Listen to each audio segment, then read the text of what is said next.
എന്താ പറയാ, അത് ഇതിൽ പരം ജീവിതം അവിടെ തൃപ്തിയായെന്ന് പറയില്ലേ. പക്ഷെ ജോയിച്ചേട്ടൻ മുഖം കാണായിരുന്നു, 100 പഴുപ്പ് കത്തിക്ക് പോലെയായിരുന്നു ആ കാര്യം ചോദിച്ചിട്ട്.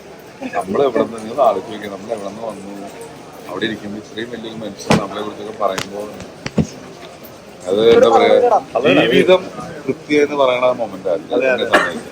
എനിക്ക് പ്രത്യേകിച്ച് ആഗ്രഹങ്ങളൊന്നുമില്ല, അത് അത്രയും ഫുൾഫിൽഡ് ആയിരുന്നു. അത് പ്രത്യേകം കട്ട് ചെയ്തിട്ടുണ്ടായിരുന്നു, ജോയിച്ചേട്ടന്റെ എക്സ്പ്രഷൻ പ്രത്യേകം കട്ട് ചെയ്തിട്ടുണ്ടായിരുന്നു. അത് എക്സ്പ്രഷന്റെ മാറ്റർ അല്ല, അതൊരു ദൈവം തന്നൊരു മൊമെന്റ് അത്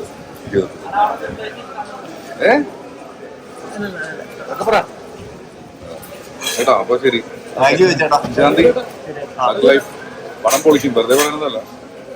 ഭയങ്കര ആൽബം കേട്ടില്ലേ, പാട്ടുകളൊക്കെ കേട്ടില്ലേ, രക്ഷയില്ല. റഹ്മാൻ സാർ ശരി.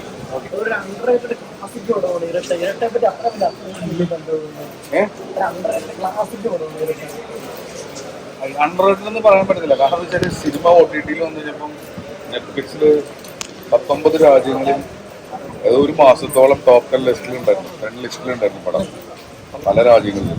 അപ്പൊ അതൊരിക്കലും അണ്ടർറേറ്റഡ് എന്നല്ല, എല്ലാവരും കണ്ടു. പിന്നെ ഇന്ന് ആ OTT വന്ന സമയത്ത് പുറത്തുനിന്നുള്ള ഇൻഡസ്ട്രിയിൽ നിന്നൊക്കെ തന്നെ ഒരുപാട് പേര് വിളിച്ചേക്കുണ്ടായിരുന്നു.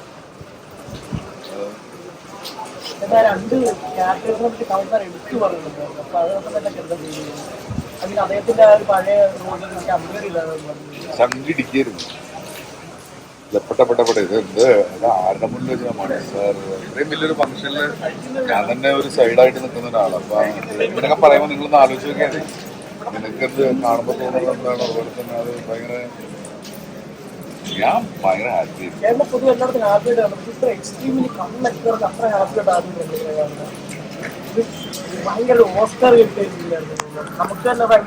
ഇതിന്റെ മേലേക്കൊന്നും കിട്ടാനില്ലേ, അത് അത്രയും സന്തോഷമുള്ള ഒരു കമന്റാണ്.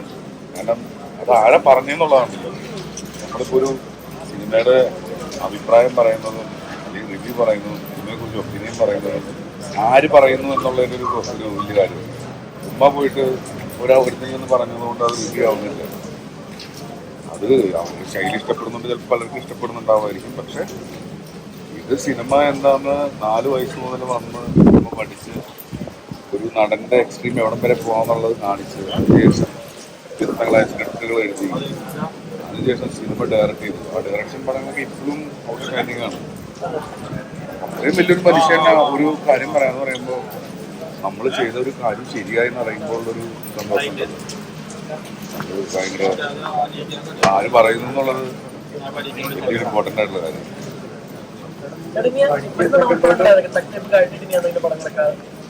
ഞാൻ കൂടുതലും തമിഴ് സിനിമകളാണ് ഇപ്പോൾ സംസാരിച്ചുകൊണ്ടിരിക്കുന്നത്. വലിയ പടങ്ങൾ ഇപ്പോൾ അവിടുത്തെ വലിയ സിനിമകളൊക്കെ തന്നെ സംസാരങ്ങളുണ്ട്. അപ്പം അതൊന്നും പറയാറായിട്ടില്ല, കാരണം ഞാൻ കമ്മിറ്റ് ചെയ്തതിന് ശേഷം പറയണം.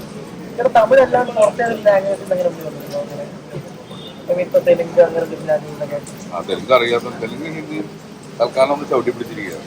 വെബ് സീരീസ് ഒക്കെ വരുന്നുണ്ട്, പടങ്ങളും വരുന്നുണ്ട്. പക്ഷേ നമുക്ക് ആ ഭാഷ അങ്ങോട്ട് കിട്ടണില്ലാണ് കുറച്ച് കഴിഞ്ഞത്. ആ ഉണ്ട്.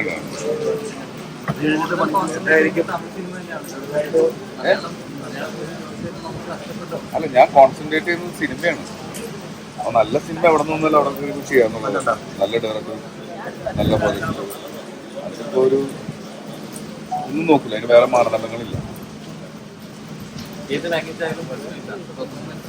അല്ല, ഇപ്പൊ തൽക്കാലം ഞാൻ ഈ പറഞ്ഞത് നമ്മുടെ ഈ തൊട്ടടുത്ത തമിഴ് മലയാളമാണ് കൂടുതലും ശ്രദ്ധിക്കുന്നത്.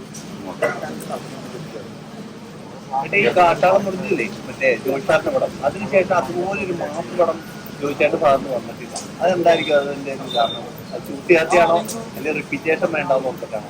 അതിന്റെ ഒരു കുറവ് ജോയിച്ചാറ് ഞാൻ കൂടി ഇപ്പൊ തീർക്കും. വരുന്നുണ്ടോ?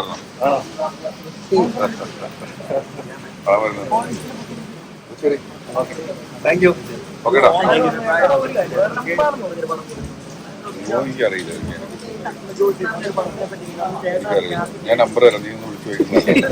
അല്ല, കമൽ സാറ് പറഞ്ഞില്ലെങ്കിൽ ജോയിച്ചേട്ടൻ മലയാളത്തിലേക്ക് വിട്ടു തരില്ലാന്ന് സമ്മതിക്കില്ല. പക്ഷെ അവിടെ ഭയങ്കര രസമാണ്.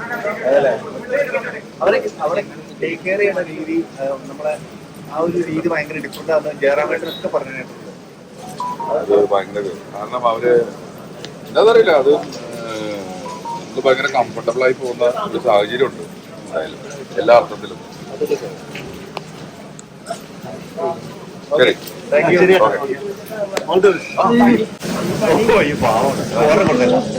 എല്ലാരും ചോദിക്കുന്നത് ഈ വില്ലന്മാരെ കുറിച്ചാണ്. സാഗർ ജുനൈസിനെ വെല്ലുന്നൊരു വില്ലന്മാരാണ് എല്ലാരും പ്രതീക്ഷിക്കുന്നത്. പിന്നെ അതേപോലെ ഒരു ഫസ്റ്റ് പാർട്ടി സെക്കൻഡ് പാർട്ടിക്ക് എല്ലാവർക്കും ഭയങ്കര കോൺഫിഡന്റ് ആയിട്ടുള്ള ഒരു മാത്രമേ ചെയ്യുള്ളൂ.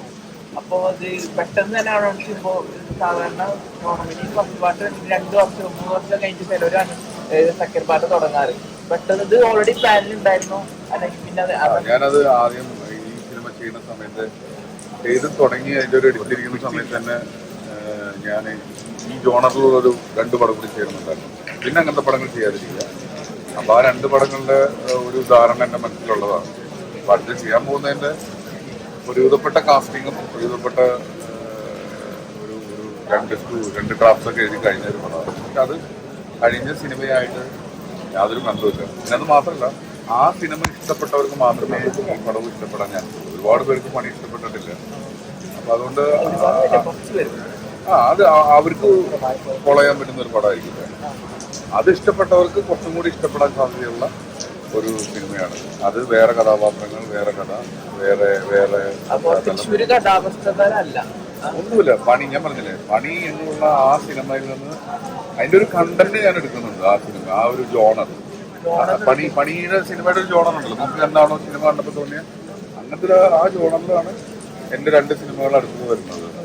അത് ഞാൻ ബാക്ക് ടു ബാക്ക് ഡയറക്ട് ചെയ്യാനുള്ള പരിപാടിയാണ്. എന്റെ ഇപ്പോഴത്തെ ഒരു കമ്മിറ്റ്മെന്റ്സ് കഴിഞ്ഞാൽ ഞാൻ നേരെ ആ 2 പടങ്ങൾ ആ 3 ഉണ്ട്. ആ 3-ന്റെയൊക്കെ ഓൾമോസ്റ്റ് കാസ്റ്റിങ്ങും പരിപാടികളൊക്കെ ഞാനിങ്ങനെ ഹാൻഡ് പിക്ഡ് ആയിട്ട് ചെയ്യുന്ന ഒരാളാണ്. അതായത് കണ്ടുമുട്ടുന്ന ആളുകളിൽ നിന്ന് കാസ്റ്റിങ്ങുകൾ എടുത്ത് എനിക്ക് രൂപങ്ങൾ ഭയങ്കര ആവശ്യമാണ്. അതൊക്കെ ഒരു വിധപ്പെട്ട രീതിയിൽ വർക്ക് നടന്നുകൊണ്ടിരിക്കുന്നത്. ഈ പരിപാടി നടക്കുന്നുണ്ട്. അത് കഴിഞ്ഞിട്ട്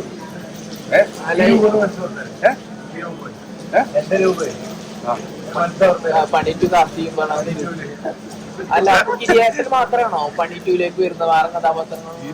ആളേ ഇല്ല. അപ്പൊ പുതിയ ഒന്നുമില്ല. അത് ആ ഒരു ജോണർ മാത്രമാണ് റിപ്പീറ്റ് ചെയ്തത്. സിനിമ സിനിമയുടെ ഒരു കഥാപാത്രങ്ങളെയും കൊണ്ടുവരാൻ ഉദ്ദേശിക്കുന്നില്ല. അത് കഴിഞ്ഞു. ഡിസംബറിൽ തന്നെയാണോ ഷൂട്ട് പ്ലാൻ ചെയ്തത്? ഞാൻ എന്റെ അഭിനയത്തിന്റെ പരിപാടി കുറച്ച് കമ്മിറ്റ്മെന്റ്സ് ഉണ്ട്. കഴിഞ്ഞാൽ ഞാൻ ഈ ജോണർ എങ്ങനെ ത്രില്ലറാണോ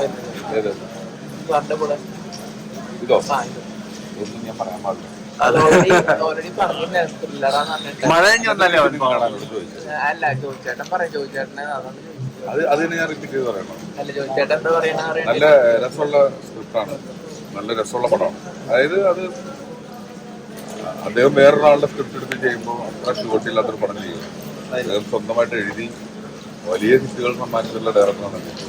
അപ്പം അതൊരു വേറൊരാളുടെ ഒരു സ്ക്രിപ്റ്റ് എടുക്കുമ്പോൾ ആ സ്ക്രിപ്റ്റിൽ പുള്ളിക്ക് ഒരു കോൺട്രിബ്യൂട്ട് ചെയ്യാൻ പറ്റുന്നതും ആ സിനിമയ്ക്ക് വളരെ സാധ്യത ഉണ്ടെന്ന് അറിഞ്ഞതുകൊണ്ടാണ് ആ സിനിമ എടുത്തതെന്ന് ഞാൻ വിശ്വസിക്കുന്നത്. പിന്നെ ഞാൻ ബിജുവേട്ടൻ്റെ കൂടെ ഞാൻ ചെയ്യുന്നത് ഒരു രസമുള്ള ഒരു കാര്യമാണ്. കാസ്റ്റിംഗ് ഒക്കെ ഭയങ്കര രസമുള്ള പടമാണ്. സാധാരണ ആക്ടിങ്ങും ഡയറക്ഷനും എന്ന് പറയുമ്പോൾ എല്ലാവരും പറഞ്ഞാൽ ഡയറക്ഷൻ ഭയങ്കര പ്രഷർ പിടിച്ച പരിപാടിയാണെന്നാണ് എല്ലാവരും പറയുന്നത്. പക്ഷെ ഇപ്പൊ ജോയിച്ചേട്ടൻ തന്നെ ഫസ്റ്റത്തെ പണി കഴിഞ്ഞിട്ട് സഡൻലി തന്നെ സെക്കൻഡിലേക്ക് ഇറങ്ങുന്നു. അപ്പൊ എന്താണ് ഇതിന് കിട്ടുന്നത്? ഇപ്പൊ ആക്ടിങ്ങിനായിട്ട് കൂടുതൽ ഇപ്പൊ താല്പര്യം ഡയറക്ഷനിലേക്കാണോ ഫോക്കസ് ചെയ്യുന്നത്? അങ്ങനെ ചോദിച്ചു കഴിഞ്ഞാൽ അഭിനയമാണ് ഏറ്റവും ഇഷ്ടം. പക്ഷെ ഇതൊക്കെ നടക്കണല്ലേ. നമ്മളിങ്ങനെ പ്ലാൻ ചെയ്ത പരിപാടികളൊന്നുമല്ല. അങ്ങനെ ഒരു കഥ വരുന്നു, കഥ കിട്ടുന്നു, അപ്പോൾ അത് ചെയ്യാമെന്ന് തോന്നുന്നു. സാധ്യത ഉണ്ടെങ്കിൽ നമ്മൾ ഓപ്പർച്യൂണിറ്റീസിനെ യൂസ് ചെയ്യുന്നതാണ്. സത്യം പറഞ്ഞാൽ നമ്മുടെ മുന്നിൽ ദൈവമായിട്ട് കൊണ്ടുവരുന്ന എല്ലാ അവസരങ്ങളെയും നമ്മൾ ഒന്ന് ട്രൈ ചെയ്ത് നോക്കും. ഒക്കെ നടക്കുമോ നടക്കില്ല എന്നൊന്നും അറിയാൻ പറ്റത്തില്ല. എല്ലാം ട്രൈ ചെയ്യാം. കിട്ടുന്ന അവസരങ്ങൾ ഏതൊരു കാര്യമുണ്ട്. അവസരം കിട്ടിയിട്ട് ഗോളടിക്കാം എന്ന് ചിന്തിക്കുന്നതിനേക്കാൾ നല്ലത് കിട്ടുന്ന അവസരങ്ങളിൽ ഗോളടിക്കുന്നത്. അടുക്കളയും വിളിച്ചാടല്ല. ഫുഡൊക്കെ കഴിച്ചോ ചേട്ടാ? ഫുഡൊക്കെ കഴിച്ചു രാവിലെ? ഫുഡൊക്കെ കഴിച്ചോ? ഇപ്പൊ പുട്ടും കടലയും കഴിക്കാൻ പോവാ. ആരോഗ്യത്തിന്റെ രഹസ്യം കിട്ടുന്നുണ്ട്. എന്റെ